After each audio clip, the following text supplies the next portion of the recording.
DYFI പ്രവർത്തകനായിരുന്ന Thachangad കീക്കാനത്തെ മനോജിന്റെ ജ്വലിക്കുന്ന ഓർമ്മകൾക്ക് 13 ആണ്ട്.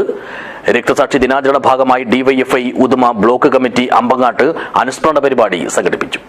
ദിസ് ന്യൂസ് സ്പോൺസർഡ് ബൈ ഉയർന്ന ഗുണനിലവാരം, തികഞ്ഞ വിശ്വസ്തത, ജനതാ പാൽ. ഡിവൈഎഫ്ഐ കീക്കാനം യൂണിറ്റ് പ്രസിഡന്റായിരുന്ന ടി മനോജിന്റെ ജ്വലിക്കുന്ന ഓർമ്മകൾ നെഞ്ചേറ്റിക്കൊണ്ടാണ് ഡിവൈഎഫ്ഐ ഉദുമ ബ്ലോക്ക് കമ്മിറ്റിയുടെ ആഭിമുഖ്യത്തിൽ ഈ വർഷവും അനുസ്മരണ പരിപാടി സംഘടിപ്പിച്ചത്. രാവിലെ കീക്കാനത്തെ രക്തസാക്ഷി മണ്ഡപത്തിൽ പതാക ഉയർത്തിയും പുഷ്പാർച്ചന നടത്തിയുമായിരുന്നു 13ാമത് രക്തസാക്ഷി ദിനാചരണത്തിന്റെ തുടക്കം. വൈകിട്ട് മൗവലിലെ ജ്വാല ജംഗ്ഷൻ കേന്ദ്രീകരിച്ച് നടത്തിയ വളണ്ടിയർ പരേഡിലും പ്രകടനത്തിലും നിരവധി പ്രവർത്തകരും അനുഭാവികളും അണിചേർന്നു.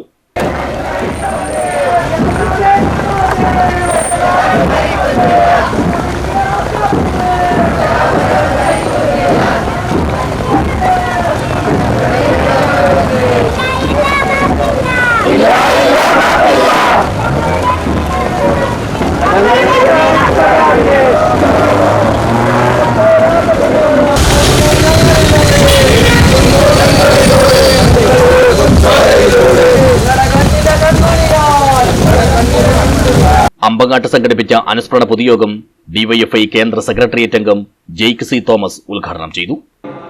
പതിറ്റാണ്ടുകൾക്കപ്പുറം ലോകമെമ്പാടുമുള്ള രക്തസാക്ഷിത്വങ്ങളെ നിത്യജനിതമായി പ്രചോദിപ്പിച്ചുകൊണ്ടേയിരിക്കുന്ന ഗുഹേനയെ സംബന്ധിച്ച് പറഞ്ഞ വാചകങ്ങൾ 2025 ലക്ഷണമൊത്ത യൂത്ത് ലീഗ് തന്മാടി സംഘം കൊലപ്പെടുത്തിയ സഖാവ് മനോജിന്റെ ഓർമ്മ വീണ്ടെടുക്കുമ്പോൾ നമ്മുടെ നാടിനും പാരായണർഹമാണ്, പ്രസക്തജനകമാണ്.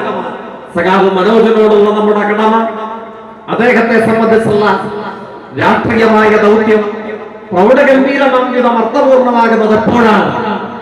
അദ്ദേഹം ഏത് ആശയധാരയ്ക്ക് വേണ്ടി ഈ മണ്ണിൽ ജീവിച്ചു, ഏത് മുദ്രാവാക്യം മുഴക്കുവാൻ ഈ മണ്ണിൽ അദ്ദേഹം ജീവൻ പകുത്തു കൊടുത്തു. ആ മുദ്രാവാക്യങ്ങളെ, ആ രാഷ്ട്രീയ ആശയധാരയെ കൂടുതൽ കരുത്തോടുകൂടെ മുമ്പോട്ടേക്ക് നയിക്കാൻ കഴിയുമ്പോഴാണ് സഖാവ് മനോജിന്റെ അനുസ്മരണം അർത്ഥസമ്പൂർണമായി മാറിയത്. ചടങ്ങിൽ വി സൂരജ് അധ്യക്ഷനായി. ജില്ലാ president Shalu Mathew, CPM area secretary Madhu Muthiyakkal, ജില്ലാ കമ്മിറ്റി അംഗം കെ മണികണ്ഠൻ എന്നിവർ സംസാരിച്ചു. DYFI block secretary K Mahesh സ്വാഗതം പറഞ്ഞു. ഡിവൈഎഫ്ഐ ജില്ലാ secretary Rajeesh Vellat, Pallikkara panchayat president M Kumaran, Kunnuchi Kunhiraman, V V Sukumaran, C Manikandan, Narayanan Kunnuchi, A V Sivaprasad, P Krishnan, Abhijith Kunnuchi, Sunil Perumbala തുടങ്ങിയവരും അനുസ്മരണ പരിപാടിയിൽ സംബന്ധിച്ചു.